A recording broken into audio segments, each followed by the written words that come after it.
Tenía 9 meses de embarazo y estaba agotada después de una noche sin dormir, llena de contracciones que nunca llegaron a estabilizarse. Se suponía que era solo una revisión rutinaria en el consultorio médico del barrio San Cristóbal. El autobús de la línea 47 estaba abarrotado como siempre a esa hora, pero tuve la suerte de encontrar un asiento cerca de la mitad. Mis pies estaban hinchados, me dolía la espalda, y el bebé no había dejado de patear desde el amanecer.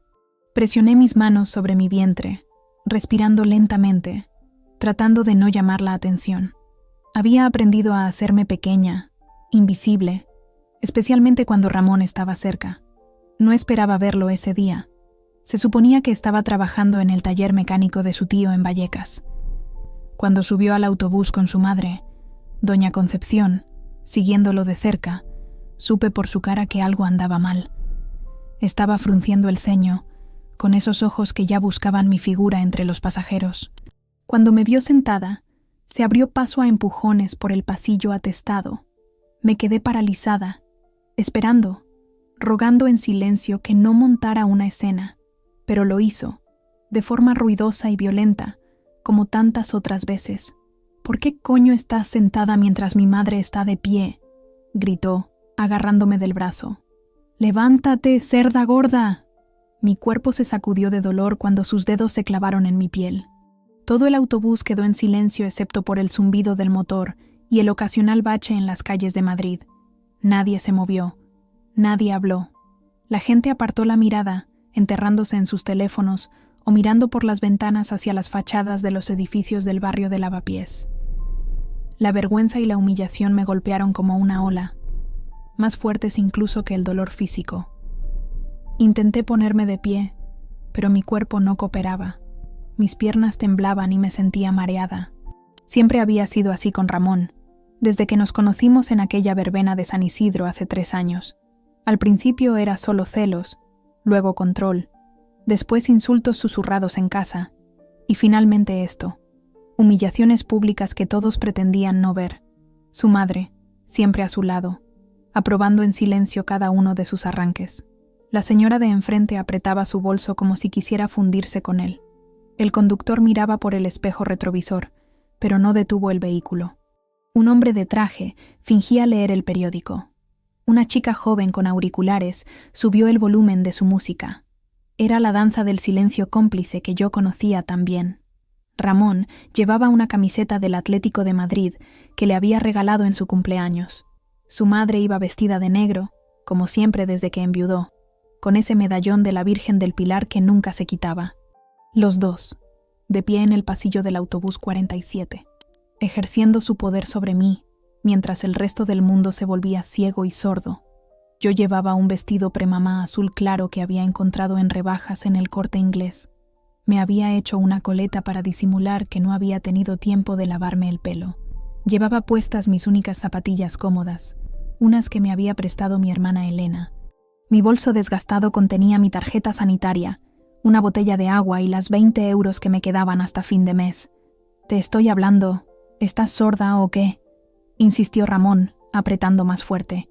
Su aliento olía a café y tabaco, esa mezcla que anunciaba sus peores momentos. Mi bebé dio una patada fuerte, como si quisiera protegerme. Pensé en él, en cómo escucharía estos gritos incluso desde dentro de mi vientre. Me pregunté si nacería asustado, si heredaría mi miedo, si aprendería a esconderse antes de aprender a caminar.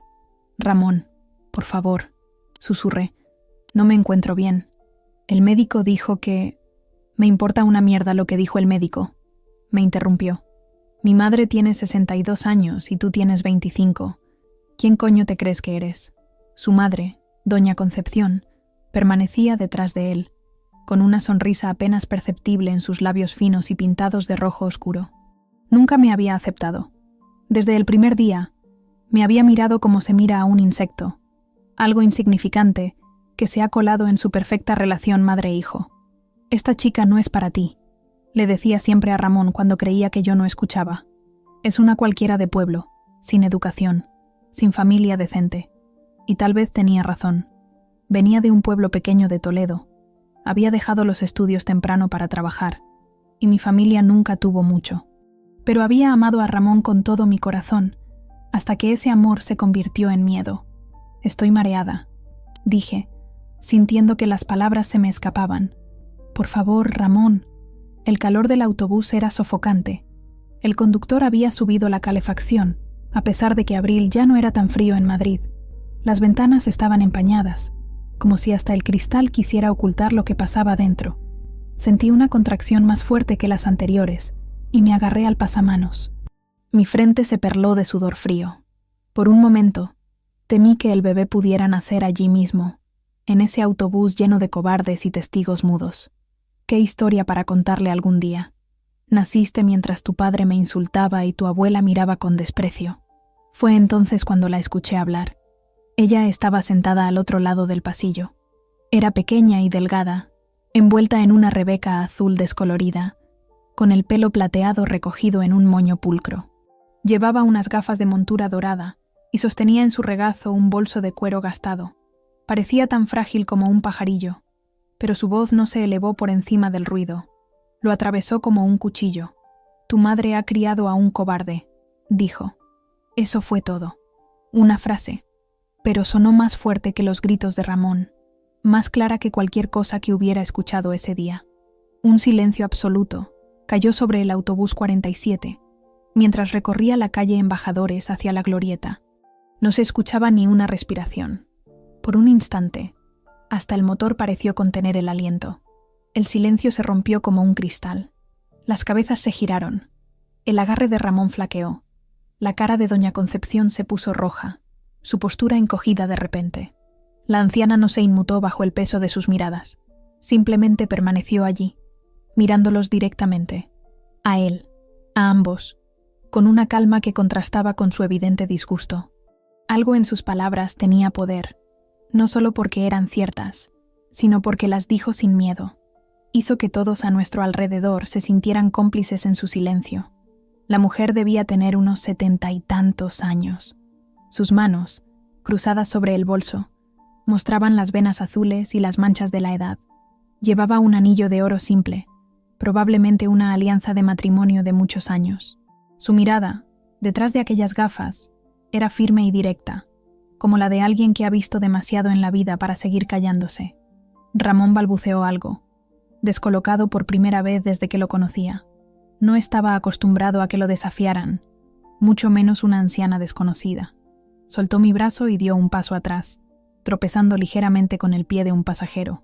«Usted no se meta donde no la llaman vieja», masculló, pero su voz había perdido fuerza. Miró a su alrededor y se dio cuenta de que nadie evitaba el contacto visual. La gente lo miraba directamente, y no con simpatía. Una joven estudiante que había estado fingiendo escribir mensajes en su móvil lo guardó lentamente. «Ella tiene razón», dijo con voz suave pero decidida. «Déjala en paz». Un hombre mayor, con una gorra de trabajador y manos callosas, se aclaró la garganta. «Si fueras mi hijo, te daría una lección que no olvidarías jamás». El conductor, que hasta ese momento había sido un testigo silencioso a través del espejo, detuvo el autobús en la siguiente parada, aunque nadie había pulsado el botón. Se giró en su asiento. «O te calmas o te bajas del autobús», dijo con autoridad. «Esta mujer está embarazada, por Dios». Doña Concepción, con su vestido negro y su medallón religioso, parecía haber encogido varios centímetros. La vergüenza había reemplazado su habitual expresión de superioridad. Tiró de la manga de su hijo. «Vámonos, Ramón. Estos no entienden nada». Pero Ramón estaba petrificado, atrapado entre la rabia y la humillación. Su cara mostraba una mezcla de confusión y vergüenza que nunca antes había visto. Su puño se cerraba y abría, como si no supiera qué hacer con la ira que no podía descargar. «Eso es. Escucha a tu madre, como siempre», dijo alguien desde el fondo del autobús, provocando algunas risas tensas. Ramón se giró bruscamente, buscando al culpable, pero se encontró con una pared de miradas acusadoras. Nadie apartó la vista. El poder había cambiado de manos, y él lo sabía. «Esto no es asunto vuestro», intentó, pero sonó débil incluso para él mismo. La anciana seguía mirándolo con esa calma imperturbable. «El abuso siempre es asunto de todos», dijo simplemente. Otra contracción me atravesó, más fuerte que las anteriores. Sentí un líquido cálido entre mis piernas. Mi respiración se volvió entrecortada, y me agarré con fuerza al asiento. Creo que he roto aguas, dije, sorprendida de escuchar mi propia voz tan clara y firme. El caos se desató en el autobús. Una mujer se acercó rápidamente, identificándose como enfermera. El conductor anunció que nos dirigiríamos directamente al Hospital Gregorio Marañón, que estaba a pocas calles. Alguien ofreció una chaqueta para que me recostara. Otro pasajero llamó a emergencias desde su móvil. Y en medio de todo esto, Ramón y su madre se deslizaron hacia la puerta trasera del autobús y desaparecieron sin decir palabra. Nadie les prestó atención mientras salían. Toda la atención se había centrado en mí y en mi bebé, que había decidido que era el momento perfecto para anunciar su llegada al mundo. La anciana se había acercado y sostenía mi mano. «Respira profundo, hija», me dijo con una voz sorprendentemente suave para alguien que había mostrado tanta firmeza minutos antes. «Todo va a salir bien». Sus manos eran cálidas y reconfortantes, y por primera vez en mucho tiempo, le creía a alguien cuando me decía que las cosas mejorarían.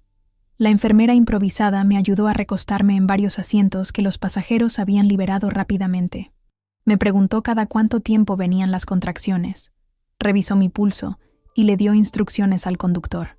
«Me llamo Carmen», dijo la anciana, aún sosteniendo mi mano mientras el autobús avanzaba a toda velocidad hacia el hospital, con el sonido de la sirena de una ambulancia acercándose en la distancia. «¿Y tú, hija?» «María», respondí, entre jadeos. «María González. Tienes un nombre bonito, María, fuerte y clásico. Tu bebé tendrá una madre valiente». Quise reírme. ¿Valiente yo? La mujer que había aguantado 3 años de abusos, que se había encogido ante cada grito, que había justificado cada moretón. Pero había algo en sus ojos que me impedía contradecirla. «No me siento valiente», confesé mientras otra contracción me atravesaba. Carmen asintió, como si entendiera perfectamente. «La valentía no es no tener miedo, María. Es hacer lo que debes a pesar del miedo». El autobús se detuvo frente a urgencias. 2 enfermeros subieron con una camilla. Todo sucedió muy rápido después de eso. Me trasladaron al interior del hospital, me llevaron a una sala y me conectaron a monitores. Carmen intentó seguirnos, pero un guardia de seguridad la detuvo en la entrada de la sala. «Es familia», dije antes de que pudieran separarla de mí. «Por favor, déjenla entrar». Y así, una desconocida que había dicho 7 palabras que cambiaron mi vida, se convirtió en mi apoyo durante las 12 horas de parto que siguieron. No sabía nada de mí, y yo no sabía nada de ella, excepto que había tenido el coraje de hacer lo que nadie más había hecho. Defenderse cuando yo no podía defenderme a mí misma. Entre contracción y contracción, me contó retazos de su vida. Había sido maestra en un colegio de Carabanchel durante 40 años. Había estado casada, pero su marido había fallecido hace una década. Tenía 2 hijos que vivían en Barcelona y 3 nietos a los que veía en vacaciones. «Y todos los martes voy a ese consultorio médico en San Cristóbal», explicó. «Por mi artritis. Si no hubiera subido a ese autobús hoy...». No terminó la frase. No hacía falta. Cuando las enfermeras entraban a revisar mi progreso, miraban con curiosidad a Carmen, pero nadie cuestionó su presencia. Ella les hablaba con la misma autoridad tranquila con la que se había enfrentado a Ramón, y ellas respondían con un respeto instintivo. Durante una pausa entre contracciones, reuní el valor para preguntar algo que me carcomía por dentro. «¿Por qué lo hiciste? ¿Por qué dijiste algo cuando nadie más lo hacía?» Carmen ajustó sus gafas y me miró directamente, de la misma forma que había mirado a Ramón. «Porque hace 40 años yo era tú», dijo simplemente, y no necesité más explicaciones. En esas 6 palabras estaba todo: el miedo, la vergüenza, el dolor, pero también la posibilidad de un después, de una vida diferente. Las contracciones se intensificaron. Los médicos entraron y salieron. Las horas pasaron en una bruma de dolor y esfuerzo. Carmen permaneció a mi lado, sosteniendo mi mano, secando mi frente, susurrando palabras de aliento cuando sentía que no podía más. «Ya veo la cabeza», anunció finalmente el médico. «Un último esfuerzo, María». Y así, con un grito que contenía tanto dolor como liberación, traje al mundo a mi hijo. Un niño perfecto con una mata de pelo oscuro y un llanto fuerte y saludable que llenó la habitación. «Lucas», dije cuando lo pusieron sobre mi pecho. el nombre que había elegido en secreto, sin consultar a Ramón, sin pedir permiso a nadie. Carmen sonrió, con lágrimas en los ojos. Un nombre perfecto para un nuevo comienzo. Y mientras sostenía a mi hijo por primera vez, con esta extraña que se había convertido en mi ángel guardián a mi lado, supe que tenía razón. Este era mi nuevo comienzo. El bus número 47 que recorría Madrid no solo me había llevado al hospital, me había llevado a una nueva vida. 2 días después del nacimiento de Lucas, cuando estaba preparándome para salir del hospital, recibí una visita inesperada. Ramón apareció en la puerta de mi habitación con un ramo de claveles rojos y una expresión que intentaba parecer arrepentida. Se había afeitado y llevaba puesta la camisa azul que yo le había regalado en Navidad.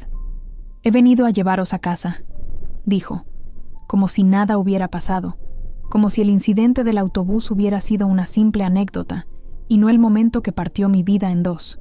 Me quedé mirándolo, a este hombre con el que había compartido 3 años de mi vida, al padre de mi hijo, y lo vi como por primera vez. Vi sus ojos, siempre alertas, buscando ofensas imaginarias.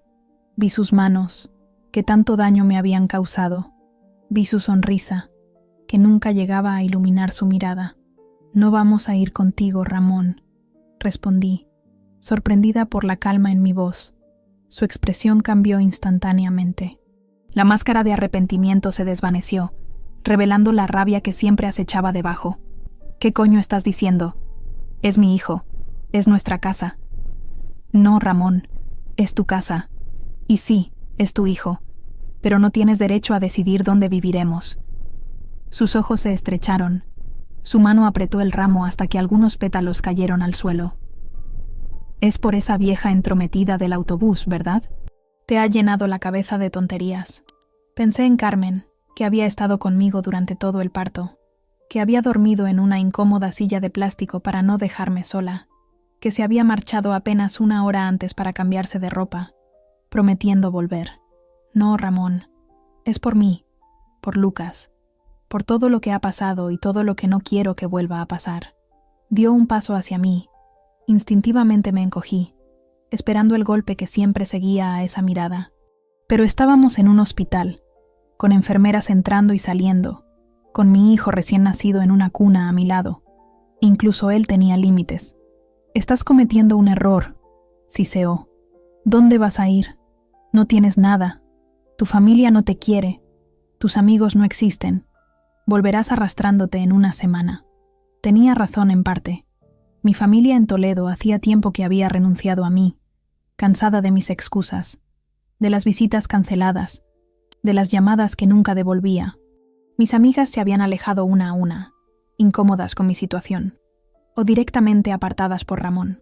Estaba sola, con un bebé recién nacido, sin trabajo estable, sin ahorros, pero mientras lo escuchaba enumerar todas mis carencias, todas las razones por las que debería someterme y volver con él, pensé en la frase de Carmen en el autobús: «Tu madre ha criado a un cobarde». Tan simple, tan cierta. Y me pregunté qué clase de madre sería yo, qué clase de hijo criaría, si ahora elegía el camino fácil, el camino de vuelta al miedo. «Prefiero no tener nada a tenerte a ti», dije por fin. La enfermera Pilar entró en ese momento para revisar a Lucas. Era una mujer menuda pero de presencia firme, que me había atendido durante el parto y parecía haberse encariñado especialmente con mi hijo. «Buenos días», dijo, evaluando rápidamente la situación. «¿Todo bien por aquí?» Ramón se enderezó, volviendo a su papel de esposo preocupado. «Perfectamente. Solo estaba hablando con mi mujer sobre volver a casa». Pilar me miró directamente, ignorándolo. «¿Es eso lo que quieres, María?» Fue una pregunta simple, pero nadie me la había hecho en años. ¿Qué quería yo? Siempre había sido lo que Ramón quería, lo que su madre esperaba, lo que era más fácil para mantener la paz. «No», respondí. «No quiero volver con él». Pilar asintió, como si fuera la respuesta más natural del mundo. «Entonces no lo harás. Hay opciones, María. Siempre hay opciones». Ramón tiró el ramo de claveles al suelo. «Esto es una mierda. No pueden impedirme ver a mi hijo». «Nadie ha dicho eso», respondió Pilar con una calma profesional. Pero si la madre no desea irse con usted, no se irá. Y si continúa alterándose, tendré que llamar a seguridad. Nunca había visto a Ramón tan descolocado. Estaba acostumbrado a que yo cediera, a que el mundo se apartara de su camino, a que su voluntad prevaleciera siempre. Ahora se enfrentaba a un muro que no podía derribar con gritos ni amenazas. «Esto no acaba aquí», dijo finalmente, antes de salir dando un portazo. Cuando se fue, me derrumbé en la cama y empecé a llorar.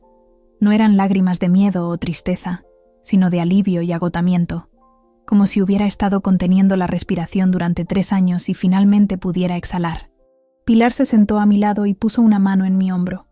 «Has hecho lo más difícil», dijo. «Lo que viene ahora también será duro, pero de otra manera». Me explicó que el hospital tenía un protocolo para casos como el mío. Había una trabajadora social que podía ayudarme, refugios para mujeres con niños, recursos que yo no sabía que existían. Esa tarde conocí a Elena, la trabajadora social. Era una mujer de unos 40 años, con una carpeta llena de papeles y una determinación tranquila que me recordó a Carmen. «No eres la primera ni serás la última», me dijo después de escuchar mi historia. «Pero cada mujer que dice basta hace el camino un poco más fácil para la siguiente». Me explicó mis opciones legales. Me habló de ayudas económicas, de programas de vivienda social, de cursos de formación para madres solteras. Me dibujó un mapa de un futuro que nunca había imaginado posible. «¿Y si viene a buscarme?», pregunté, porque conocía a Ramón. No se rendiría fácilmente. «Hay medidas», respondió Elena. «Órdenes de alejamiento. Denuncia por maltrato si quieres presentarla. La ley no es perfecta, pero existe». Mientras hablábamos, Carmen regresó. Había traído ropa para mí y un pequeño conjunto azul para Lucas. «Mi nieto ya no lo usa», explicó con una sonrisa. Las 3 mujeres, la enfermera, la trabajadora social y esta extraña que se había convertido en mi protectora, formaron un círculo a mi alrededor esa tarde. Me sentí como si hubiera encontrado una tribu que no sabía que existía. Mujeres que entendían sin necesidad de explicaciones, que ofrecían ayuda sin pedir nada a cambio.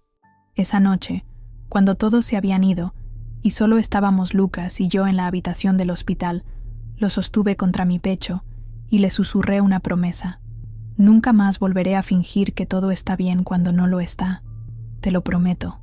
Mi hijo dormía plácidamente, ajeno al mundo al que acababa de llegar, a las decisiones que yo estaba tomando por ambos. Su manita agarraba mi dedo con una fuerza sorprendente. Al día siguiente, Carmen vino a recogerme.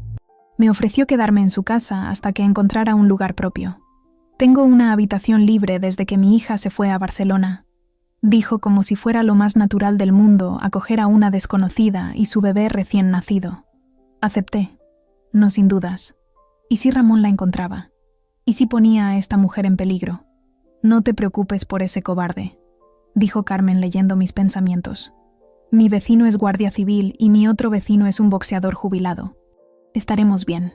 Cuando salimos del hospital, me sorprendió lo brillante que parecía el sol, lo vivos que eran los colores, lo diferente que se sentía el aire.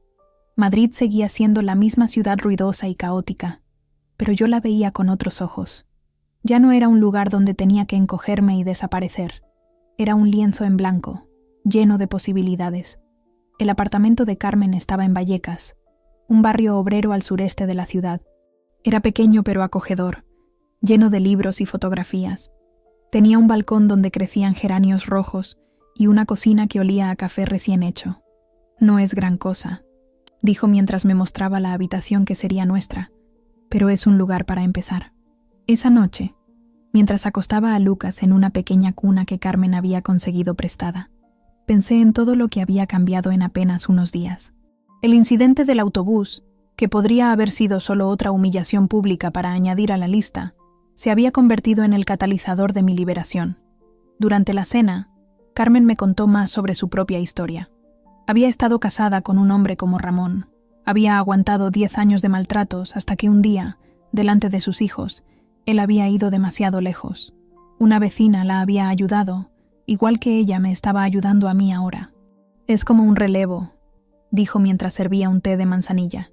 «Alguien me tendió la mano cuando la necesitaba, y ahora yo te la tiendo a ti. Algún día tú harás lo mismo por otra. Miré a esta mujer, que había puesto su vida patas arriba para ayudar a una extraña, y sentí algo que hacía mucho tiempo que no sentía. Esperanza. No una esperanza vaga y abstracta, sino una tangible, concreta, con forma de plan. «Mañana», dije. «Mañana vamos a ir a poner la denuncia». Carmen asintió, aprobando mi decisión. «Y pasado mañana, iremos a ver esos cursos de formación que mencionó Elena. Y la semana que viene, buscaremos guarderías cerca. Y antes de que te des cuenta, tendrás tu propio lugar, tu propio camino». Lo hacía sonar tan posible, tan real. Poco a poco, el miedo que había sido mi compañero constante comenzaba a retroceder, dejando espacio para algo nuevo.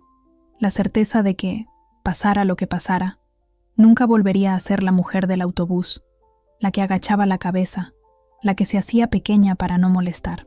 Esa noche, por primera vez en años, dormí sin sobresaltos, sin estar alerta a los ruidos, sin calcular el humor de Ramón por el sonido de sus pasos. Dormí como lo que era, una mujer libre que había dejado de fingir. Llevaba una semana en casa de Carmen cuando Ramón nos encontró. No sé cómo lo hizo. Quizás siguió a Elena, la trabajadora social, o tal vez sobornó a alguien en el hospital. Lo cierto es que un martes por la tarde, mientras tendía la ropa en el pequeño balcón con vistas al parque de Entrevías, lo vi abajo, apoyado en su Seat León rojo, mirando directamente hacia la ventana. Mi corazón se detuvo por un instante. Dejé caer la pinza que sostenía y me retiré rápidamente hacia el interior, como si eso pudiera borrar el hecho de que ya me había visto. Lucas dormía plácidamente en su cuna improvisada, ajeno a la tormenta que se avecinaba. Carmen estaba en la cocina, preparando una tortilla de patatas. El olor a aceite de oliva y cebolla pochada llenaba el apartamento con una sensación de normalidad que estaba a punto de romperse. «Está abajo», dije, con la voz entrecortada. «Ramón está abajo». Carmen dejó la espátula sobre el plato y se limpió las manos en el delantal. No parecía sorprendida ni asustada. «Era cuestión de tiempo», respondió con calma. «¿Qué quieres hacer?» Esa era la cuestión, ¿verdad? Por primera vez, alguien me preguntaba qué quería hacer yo. No me decía lo que debía hacer. Durante los últimos días había empezado a saborear la libertad de tomar mis propias decisiones, desde cosas pequeñas como qué comer o a qué hora acostarme, hasta planes más grandes como inscribirme en un curso de auxiliar administrativo que empezaría el mes siguiente. «No quiero verlo», dije, sorprendida por mi propia firmeza. Carmen asintió. «Entonces no lo verás. Llamaré a mi vecino, Javier, el guardia civil. Mientras tanto, cierra las persianas y no te acerques a las ventanas». Hice lo que me dijo, moviéndome por el apartamento como una sombra, bajando persianas, comprobando que Lucas seguía dormido, tratando de controlar el temblor de mis manos. Desde la cocina, escuché a Carmen hablar por teléfono, su voz tranquila pero firme. «Sí, Javier. Está abajo ahora». No ha intentado subir todavía». «Sí, sería mejor que vinieras». «Gracias». Apenas habían pasado 10 minutos cuando sonó el timbre. Di un respingo, pero Carmen me hizo un gesto para que me quedara donde estaba, en el pequeño salón, lejos de la puerta. La oí abrir, y reconocí inmediatamente la voz de Ramón. «Quiero ver a mi mujer y a mi hijo», exigió, con ese tono que siempre usaba cuando creía tener la razón. «María no quiere verte», respondió Carmen, su voz sorprendentemente firme para una mujer de su edad frente a un hombre como Ramón. «Y el niño está dormido. Usted no se meta, vieja. Esto es entre mi mujer y yo». «Tu mujer», dijo Carmen con desdén. «¿La misma a la que insultaste y agarraste en el autobús?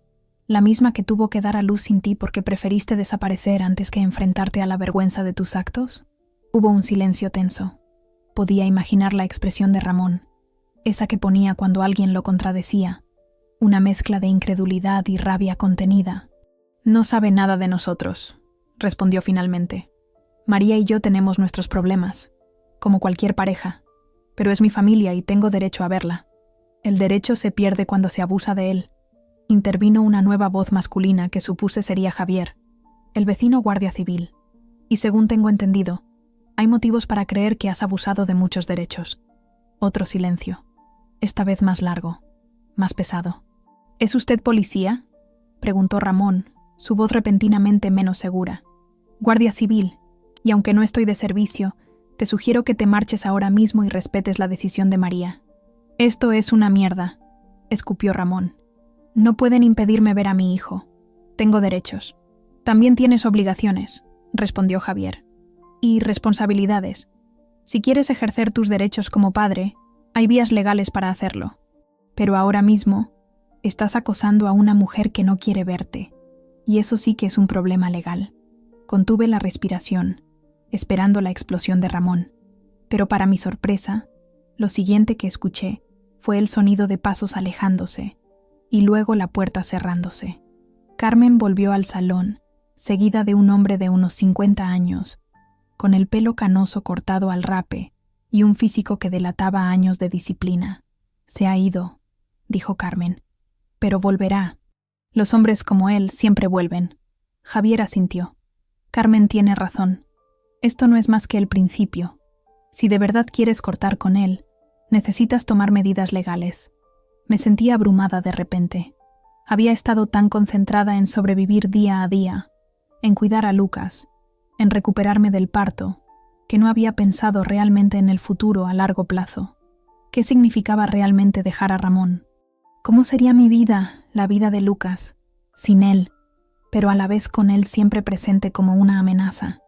No sé qué hacer, confesé, y las lágrimas que había estado conteniendo comenzaron a caer. Tengo miedo. Carmen se sentó a mi lado y tomó mis manos entre las suyas. El miedo es normal, María. Sería extraño que no lo tuvieras, pero el miedo no puede ser quien tome las decisiones por ti. Javier se mantuvo de pie, dándonos espacio, pero su presencia era reconfortante de alguna manera. Hay recursos, dijo después de un momento. Protocolos para casos como el tuyo. Puedo ayudarte a navegar por el sistema si quieres. ¿Y si vuelve más enfadado? ¿Y si intenta llevarse a Lucas? Las preguntas salían de mí como un torrente. Todos los miedos que había mantenido a raya ahora desbordándose. Por eso necesitas una orden de alejamiento, explicó Javier. Y para eso, necesitas denunciar el maltrato. Ahí estaba la palabra que había evitado durante tanto tiempo. Maltrato. Tan clara, tan definitiva. Nombrar lo que había vivido era como hacerlo real de una manera nueva y dolorosa. No tengo pruebas, dije, pensando en todos los moretones que había ocultado, todas las humillaciones que había soportado en privado. Tienes testigos del incidente del autobús, señaló Carmen, y tu historial médico probablemente muestra patrones consistentes con el abuso. Además, añadió Javier, tu testimonio es una prueba en sí mismo. No es como antes, María. Ahora se os escucha. Lucas se despertó en ese momento, su llanto rompiendo la tensión de la habitación. Me levanté automáticamente para atenderlo, agradecida por la distracción. Mientras lo mecía y le daba el pecho, pensé en todo lo que me habían dicho. Estaba lista para dar ese paso, para poner una denuncia formal, para enfrentarme a Ramón no solo en privado, sino ante la ley. Carmen preparó café para todos, y durante la siguiente hora, entre el llanto ocasional de Lucas y el aroma reconfortante del café, discutimos mis opciones. Javier explicó el proceso de denuncia, los posibles resultados, los desafíos que enfrentaría. No endulzó la realidad. Sería difícil. Ramón probablemente contraatacaría. Habría momentos en los que querría rendirme. Pero al final, dijo, tendrás paz.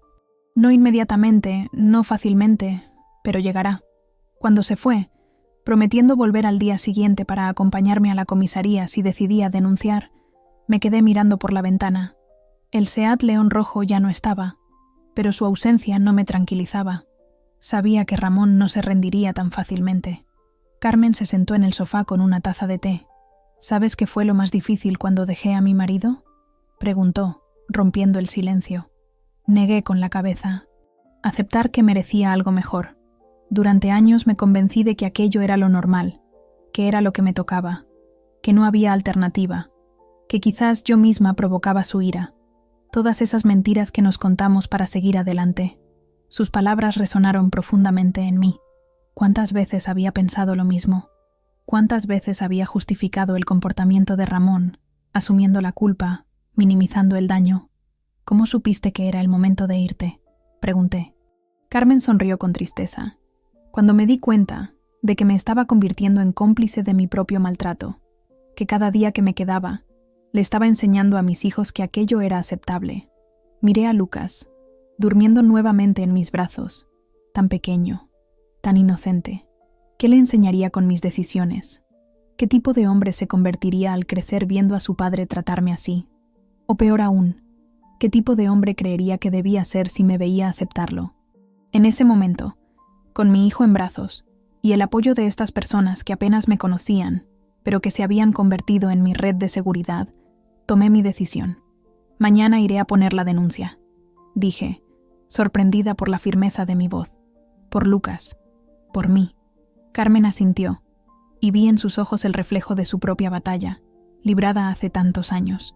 Es el paso más difícil, dijo, pero también el más importante. Esa noche, mientras acostaba a Lucas, le susurré una nueva promesa. Vamos a estar bien, mi amor. No sé exactamente cómo, pero encontraremos nuestro camino. Y por primera vez desde que todo comenzó, realmente lo creí. El proceso legal fue como caminar por un campo de minas. Cada paso requería cautela, valor y la guía constante de quienes sabían el camino. Puse la denuncia al día siguiente, con Javier y Carmen flanqueándome como guardianes. La comisaría de Vallecas olía a café rancio y desinfectante. La agente que tomó mi declaración, una mujer llamada Raquel con ojos cansados pero amables, me escuchó durante 2 horas mientras desenredaba 3 años de infierno. La orden de alejamiento provisional llegó una semana después. Un papel que prometía seguridad pero que, en realidad, no era más que eso. Papel. Los primeros días después de la denuncia, apenas dormí. Cada ruido en la escalera me sobresaltaba. Cada llamada de teléfono desconocida aceleraba mi corazón. Carmen insistía en que no saliera sola, y cuando tenía que hacerlo, Javier se ofrecía a acompañarme. La madre de Ramón, doña Concepción, apareció un día en la puerta del edificio cuando volvía de comprar pañales. Llevaba su eterno luto y un rosario entre los dedos, como si la religión pudiera justificar la crueldad. «¿Estás contenta?», me espetó, bloqueándome el paso. «Has destrozado a mi hijo. No puede dormir, apenas come. Todo por tus mentiras». Me quedé helada por un momento, los viejos patrones de sumisión intentando apoderarse de mí. Pero entonces pensé en Lucas, esperándome arriba con Carmen. Pensé en la agente Raquel, tomando nota de cada moratón, cada insulto, cada humillación que le había contado. Pensé en la mujer del autobús que ahora era yo. «Sus mentiras son las que han destrozado a su hijo, doña Concepción», respondí con una calma que no sabía que poseía. «Las mentiras de que está bien tratar así a una mujer. Las mentiras de que un hombre que golpea es un hombre respetable. Si quiere ayudarlo, llévelo a un psicólogo, no a mí». Su cara se transformó en una máscara de indignación. «Desagradecida. Después de todo lo que hemos hecho por ti, todo lo que han hecho por mí», la interrumpí, sintiendo una rabia que nunca antes me había permitido expresar. «¿Se refiere a los insultos? ¿A los golpes? ¿A hacerme sentir que no valía nada? Gracias, pero ya no necesito más de su generosidad». Pasé a su lado, temblando pero erguida, y subí las escaleras sin mirar atrás. Cuando llegué al apartamento, Carmen me miró con preocupación. «La he visto desde la ventana», dijo. «¿Estás bien?». Me sorprendí a mí misma sonriendo, a pesar de las lágrimas que comenzaban a caer. «Creo que sí», respondí. «Creo que por primera vez realmente estoy bien». Los días se convirtieron en semanas, y las semanas en meses. El juicio por maltrato se fijó para 6 meses después de la denuncia. Mientras tanto, la vida siguió su curso, diferente pero constante. Elena, la trabajadora social, me ayudó a solicitar ayudas económicas y a encontrar un pequeño apartamento subvencionado en Carabanchel. No era gran cosa. Una habitación, un salón-cocina minúsculo y un baño donde apenas cabía la bañera. Pero era mío, nuestro. El día que Lucas y yo nos mudamos, Carmen insistió en venir con nosotros. Aunque solo estábamos a 4 paradas de metro de su casa, sentí que cruzábamos un océano. «Es extraño», dije mientras colocaba la poca ropa que tenía en el armario del dormitorio. Nunca había vivido sola.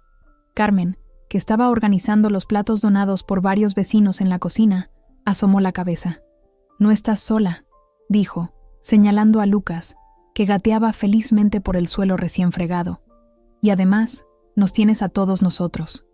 Por todos, se refería a la pequeña comunidad que se había formado a mi alrededor, casi sin darme cuenta. Javier y su esposa Maite, que siempre traían algún guiso los domingos. Pilar, la enfermera del hospital que ahora era amiga y venía a tomar café cuando tenía turno de tarde. Elena, que seguía mi caso pero que también me había invitado a cenar con su familia en Navidad. Y por supuesto, Carmen, que se había convertido en una especie de madre sustituta, abuela para Lucas y brújula moral para ambos. Comencé el curso de auxiliar administrativo en septiembre. Dejaba a Lucas en una guardería pública mientras estudiaba. Al principio fue desgarrador separarme de él, pero pronto establecimos una rutina. Él parecía disfrutar con otros niños, y yo redescubrí partes de mí misma que había olvidado. Mi capacidad para aprender, mi inteligencia, mi determinación. A veces, en el metro de camino a clase, me encontraba mirando a otras mujeres y preguntándome cuántas estarían atrapadas como yo lo había estado. ¿Cuántas necesitarían que alguien dijera algo, que alguien rompiera el hechizo del miedo? Me prometí a mí misma que, cuando estuviera más fuerte, yo sería esa persona para alguien más. Ramón intentó contactarme varias veces, a pesar de la orden de alejamiento. Llamadas desde números desconocidos, mensajes a través de conocidos comunes. Una vez incluso una carta dejada en el parabrisas de un coche que ni siquiera era el mío, pero que estaba aparcado cerca de la guardería. Cada intento lo denunciaba, añadiendo pruebas al caso que se construía lentamente. El juicio llegó en un frío día de febrero. Lucas acababa de cumplir 8 meses y ya se ponía de pie agarrándose a los muebles. Carmen se ofreció a cuidarlo mientras yo enfrentaba la peor parte, pero no fui sola. Pilar y Elena pidieron el día libre para acompañarme. Javier vino de uniforme, una presencia tranquilizadora en la sala. Y para mi sorpresa, varias personas del autobús, incluido el conductor, se presentaron como testigos. Cuando vi a Ramón entrar con su abogado, vestido con un traje que no le conocía y con un aspecto sorprendentemente vulnerable, sentí una mezcla confusa de emociones. Parte de mí todavía temblaba ante su presencia. Otra parte sentía una extraña lástima. Y una tercera parte, la más nueva y fuerte, sentía simplemente determinación. El juicio duró casi todo el día. Tuve que revivir cada momento oscuro, cada humillación, cada golpe. La defensa de Ramón intentó pintarme como una mujer inestable, una manipuladora que usaba a su hijo como arma. Doña Concepción testificó que yo provocaba a su hijo, que exageraba, que era una mala influencia. Pero entonces subieron al estrado los testigos del autobús. El conductor describió la escena con precisión profesional. Una estudiante universitaria habló de su horror al presenciar el maltrato. Y finalmente, Carmen, con su Rebeca azul y su dignidad intacta, contó no solo lo que había visto aquel día, sino también lo que había vivido ella misma décadas atrás. La violencia tiene el mismo rostro a través de las generaciones, dijo, mirando directamente al juez, y el silencio es su mejor aliado. La sentencia llegó 3 semanas después. Ramón fue condenado por maltrato habitual en el ámbito familiar. La orden de alejamiento se extendió por 5 años. Se estableció un régimen de visitas supervisadas para Lucas, aunque Ramón inicialmente se negó a aceptarlo, jurando que apelaría. La noche que recibí la notificación, lloré hasta quedarme sin lágrimas. No eran lágrimas de alegría ni de tristeza, sino de liberación, como si cada sollozo arrastrara fuera de mí un poco del veneno que había estado acumulando durante años. Esa primavera, encontré trabajo como auxiliar en una clínica dental en Lavapiés. El horario me permitía recoger a Lucas de la guardería a media tarde, y el sueldo, aunque modesto, complementaba las ayudas que recibía. Por primera vez en mi vida adulta, podía mantenerme a mí misma y a mi hijo, sin depender de nadie. En verano, Carmen insistió en que fuéramos con ella a Toledo, donde tenía una pequeña casa heredada de sus padres. Estaba en el barrio antiguo, con vistas al Tajo y paredes de piedra que mantenían el frescor incluso en los días más calurosos. Allí, Mientras Lucas daba sus primeros pasos en un patio lleno de macetas con albahaca y romero, me atreví a contactar con mi familia. Había perdido tanto tiempo, tanto de mí misma en aquella relación. Amigos, familia, sueños, todo sacrificado en el altar del miedo. Pero ahora, paso a paso, estaba recuperando los pedazos, reconstruyendo una vida desde las ruinas de la anterior. Mi hermana Elena fue la primera en responder. Vino a vernos a Toledo, trayendo regalos para Lucas y lágrimas para mí. Intenté ayudarte tantas veces, dijo mientras tomábamos horchata en una terraza de la plaza Zocodover. Pero él siempre estaba ahí, siempre vigilando, y tú siempre negando que pasara algo. Lo sé, respondí, viendo a Lucas jugar con un cochecito que ella le había traído. No estaba lista para ser ayudada. Tenía que llegar al fondo para poder impulsarme hacia arriba. Mis padres tardaron más en dar el paso. El orgullo manchego es duro de roer. Pero finalmente, una tarde de agosto, aparecieron en la casa con un pastel casero y corazones contritos. Mi madre abrazó a Lucas, como si quisiera compensar todos los meses perdidos de su vida. Mi padre, un hombre de pocas palabras y muchos silencios, solo dijo: «Lo siento, hija. Debí haber hecho algo». «Yo también lo siento», respondí. Por alejarme, por no confiar en vosotros. Sentados en aquel patio con olor a hierbas, bajo un cielo estrellado de Castilla, comenzamos lentamente a coser los desgarros de nuestra historia familiar. No fue fácil. Hubo silencios incómodos y preguntas dolorosas, pero estábamos allí, juntos, intentándolo.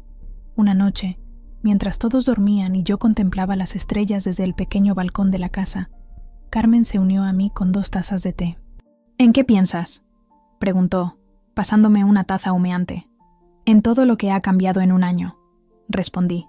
«A veces no me reconozco cuando me miro al espejo. Es como si fuera otra persona». Carmen sonrió. «No eres otra persona. Simplemente eres tú, sin todas las capas de miedo y duda que él puso sobre ti.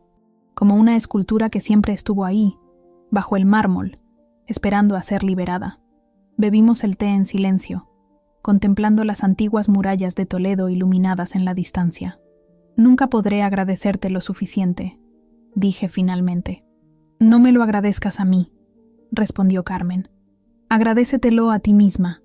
Yo solo dije unas palabras en un autobús. Tú hiciste todo lo demás». En ese momento comprendí que tenía razón. Las palabras pueden ser el catalizador, pero la transformación requiere millones de pequeñas decisiones diarias, momentos de valor cuando sería más fácil rendirse, pasos adelante cuando todo en ti quiere retroceder. Al volver a Madrid en septiembre, con Lucas ahora caminando tambaleante a mi lado y una relación renovada con mi familia, sentí que por fin podía ver el horizonte más allá de la supervivencia diaria. Había reconstruido mi vida desde las ruinas, no perfecta, no sin cicatrices, pero mía, completamente mía. Han pasado 2 años desde aquel día en el autobús 47. Lucas tiene ahora 2 años y medio, un torbellino de energía con los ojos de su padre, pero, afortunadamente, nada de su temperamento. Habla por los codos, mezcla palabras inventadas con reales, y tiene una risa que podría iluminar los días más oscuros de Madrid. Ramón finalmente aceptó el régimen de visitas supervisadas después de que su apelación fuera rechazada. Nos vemos una vez al mes en un centro familiar, un lugar neutro con trabajadores sociales presentes. Al principio era tenso, incómodo, como bailar con un extraño que conoces demasiado bien, pero con el tiempo, una especie de tregua silenciosa se ha establecido entre nosotros. No somos amigos, nunca lo seremos, pero podemos ser padres civilizados por el bien de Lucas. Doña Concepción nunca ha querido conocer a su nieto en estas circunstancias. «Mi hijo no es un criminal para que lo vigilen», dijo la única vez que intenté hablar con ella sobre el tema. A veces me pregunto si Lucas se está perdiendo algo al no tener a su abuela paterna en su vida, pero luego recuerdo cómo era vivir bajo su influencia y decido que algunas ausencias son bendiciones disfrazadas. Carmen sigue siendo una presencia constante en nuestras vidas. Viene a cenar todos los jueves. Trae siempre algún dulce para Lucas y algún libro para mí. A sus 76 años, tiene más energía que muchas personas de la mitad de su edad. Ha formado un grupo de apoyo para mujeres en su barrio, en colaboración con la asociación vecinal. Nunca es tarde para hacer algo importante, dice cuando alguien menciona su edad. Terminé mi formación como auxiliar administrativa y encontré un trabajo mejor en una empresa de seguros cerca de Plaza Castilla. El horario me permite recoger a Lucas de la escuela infantil y pasar las tardes con él. Tenemos nuestra rutina: el parque cuando hace buen tiempo, la biblioteca del barrio los días de lluvia, pizza casera los viernes por la noche. Pequeñas normalidades que antes me parecían imposibles. El apartamento en Carabanchel ya no parece tan pequeño ahora que lo hemos llenado de recuerdos. Dibujos de Lucas pegados en la nevera, plantas que crecen en el alféizar de la ventana, fotos enmarcadas de días felices. Mi familia viene a visitarnos con frecuencia. Mi hermana Elena incluso se ha mudado a Madrid por trabajo, y nos vemos casi todas las semanas. Esta mañana, mientras esperábamos el autobús para ir al retiro, Lucas señaló a una mujer en la parada. «Mira, mamá, está triste», dijo con esa claridad desconcertante que tienen los niños. La miré con más atención. Era joven, quizás unos 20 años, con el pelo recogido en una coleta descuidada y unas gafas de sol demasiado grandes para su cara pequeña. Pero lo que me llamó la atención fue cómo se encogía cada vez que sonaba su teléfono, cómo miraba la pantalla con una mezcla de miedo y resignación antes de contestar en susurros. «Sí, ya voy. No me ande entretenido». «Perdona, es que el autobús tarda...». La conocía sin conocerla. Reconocía cada gesto, cada tono, cada excusa. Era yo hace 3 años, reducida, asustada, disculpándose por existir. Cuando colgó, dejó escapar un suspiro tembloroso y se quitó las gafas para secarse los ojos. Fue entonces cuando vi el moretón, aún no del todo amarillo, alrededor de su ojo izquierdo. Había intentado cubrirlo con maquillaje, pero el calor de junio lo había hecho visible de nuevo. «Hola», dije, sentándome a su lado en el banco de la parada. Lucas se quedó de pie frente a nosotras, observando con curiosidad. «Hace calor hoy, ¿verdad?». Ella asintió, volviendo a ponerse las gafas apresuradamente. «Sí, bastante». Durante unos minutos hablamos del tiempo, de lo llenos que iban los autobuses últimamente, de lo bonito que estaba el retiro en esta época del año. Conversación trivial, inofensiva. Pero yo estaba buscando una apertura, una forma de decir lo que necesitaba decir sin asustarla. Finalmente, cuando el autobús apareció en la esquina, me decidí. «Perdona si me equivoco o si me estoy entrometiendo», dije rápidamente. «Pero si alguna vez necesitas hablar con alguien que ha estado donde creo que estás tú ahora, tengo una tarjeta con mi número». Sus ojos, detrás de las gafas oscuras, se abrieron con sorpresa y algo más. ¿Alivio? ¿Miedo? ¿Reconocimiento? Le tendí una pequeña tarjeta que siempre llevaba conmigo. No tenía mi nombre, solo un número de teléfono y una frase. «Tu vida te pertenece. No tienes que llamar», añadí mientras el autobús se detenía frente a nosotros. «Solo saber que puedes hacerlo». Tomó la tarjeta con dedos temblorosos y la guardó rápidamente en el bolsillo de sus vaqueros. «Gracias», murmuró, tan bajo que apenas la escuché. Subimos al autobús, ella primero, luego Lucas y yo. Se sentó en la parte delantera mientras nosotros nos acomodamos en la mitad. No nos miramos durante todo el trayecto, pero cuando se bajó 3 paradas después, nuestros ojos se encontraron brevemente. Algo pasó entre nosotras, un entendimiento silencioso, una promesa no dicha. «¿Por qué le diste un papel a la señora triste?», preguntó Lucas mientras continuábamos hacia el retiro. Me quedé pensando en cómo explicarle algo tan complejo a un niño tan pequeño. «Porque a veces», dije finalmente, «las personas necesitan saber que no están solas. Como cuando yo tengo pesadillas y tú me abrazas». Sonreí, maravillada por su capacidad de entender lo esencial. «Sí, mi amor, exactamente así». En el retiro, mientras Lucas daba de comer a los patos y corría detrás de las palomas, pensé en aquella mujer y en tantas otras como ella. Pensé en Carmen y en cómo 7 palabras dichas con valentía habían cambiado el curso de mi vida. «Tu madre ha criado a un cobarde». Tan simple, tan poderoso. Las palabras tienen poder. Las palabras correctas, en el momento adecuado, pueden romper años de silencio. Eso es lo que Carmen me enseñó, y es la lección que intento transmitir cada vez que veo a alguien atrapado en la misma pesadilla de la que yo escapé. A veces recibo llamadas de números desconocidos, Mujeres que han obtenido mi tarjeta de otras mujeres, que han oído hablar de mí en algún grupo de apoyo, que han sido dirigidas a mí por Elena o por Pilar. Les cuento mi historia, las escucho contar la suya, les doy información sobre recursos, las acompaño a poner denuncias si quieren, o simplemente las escucho cuando necesitan desahogarse. No soy psicóloga ni trabajadora social, solo soy alguien que ha estado en el infierno y ha encontrado el camino de vuelta. Y a veces, eso es exactamente lo que alguien necesita, ver que es posible sobrevivir, que hay vida después del miedo. Esta tarde, después del retiro, Lucas y yo fuimos a tomar un helado con Carmen para celebrar su cumpleaños. Estábamos sentados en una terraza en la Plaza Mayor, bajo un toldo que nos protegía del sol de junio, cuando mi teléfono sonó. Era un número que no reconocí. ¿Puedo hablar con la persona de la tarjeta?, dijo una voz joven y nerviosa al otro lado. La reconocí inmediatamente, la mujer de la parada del autobús. Claro, respondí, alejándome un poco de la mesa para tener privacidad. ¿Cómo estás? Hubo una pausa, un sollozo ahogado, y luego, no muy bien, no sé qué hacer. ¿Estás a salvo ahora mismo?, pregunté, la primera y más importante pregunta. Sí, estoy en casa de una amiga. Él no sabe que estoy aquí. Bien, eso es bueno. Respiré hondo. ¿Ahora quieres contarme qué está pasando?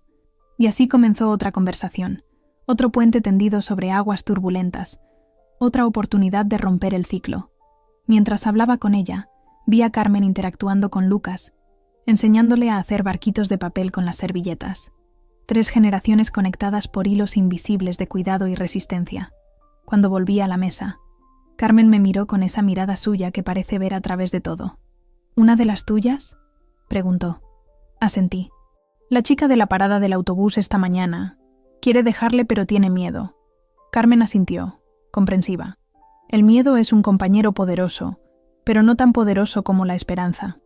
Lucas, ajeno a la gravedad de nuestra conversación, seguía concentrado en su helado de chocolate, con la cara manchada y perfectamente feliz en su mundo de 2 años y medio.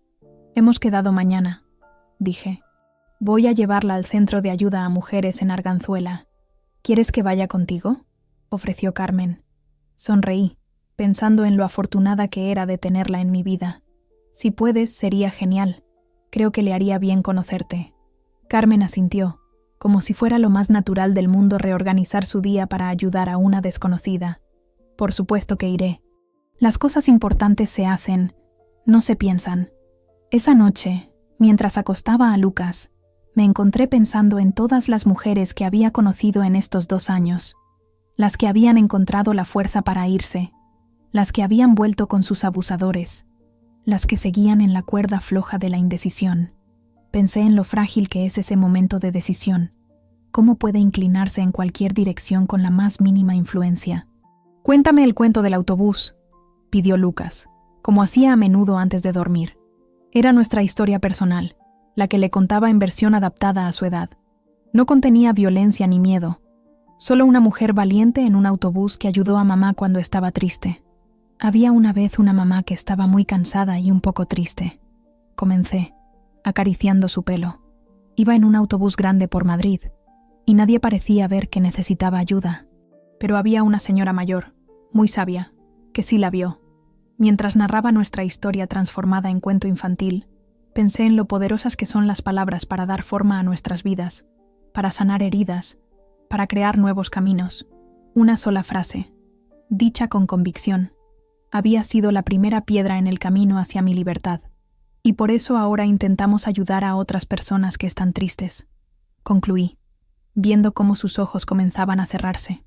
Porque todos merecemos ser felices y estar seguros, como nosotros, murmuró Lucas, ya casi dormido. Sí, mi amor, respondí besando su frente. Como nosotros. Apagué la luz y me quedé un momento observando su respiración tranquila, su carita relajada en el sueño. Este niño que había nacido en medio de una tormenta, ahora crecía bajo cielos despejados. No podía prometerle que nunca enfrentaría dificultades, pero sí que nunca tendría que enfrentarlas solo. Y sobre todo, que nunca aprendería que el amor y el miedo son la misma cosa. Esa, quizás, era la lección más importante de todas. Salí silenciosamente de su habitación y me senté en el pequeño balcón de nuestro apartamento, contemplando las luces de Carabanchel. Mi teléfono vibró con un mensaje de la mujer de la parada del autobús, confirmando nuestra cita para mañana. Respondí con palabras de ánimo y una promesa. No estarás sola en esto.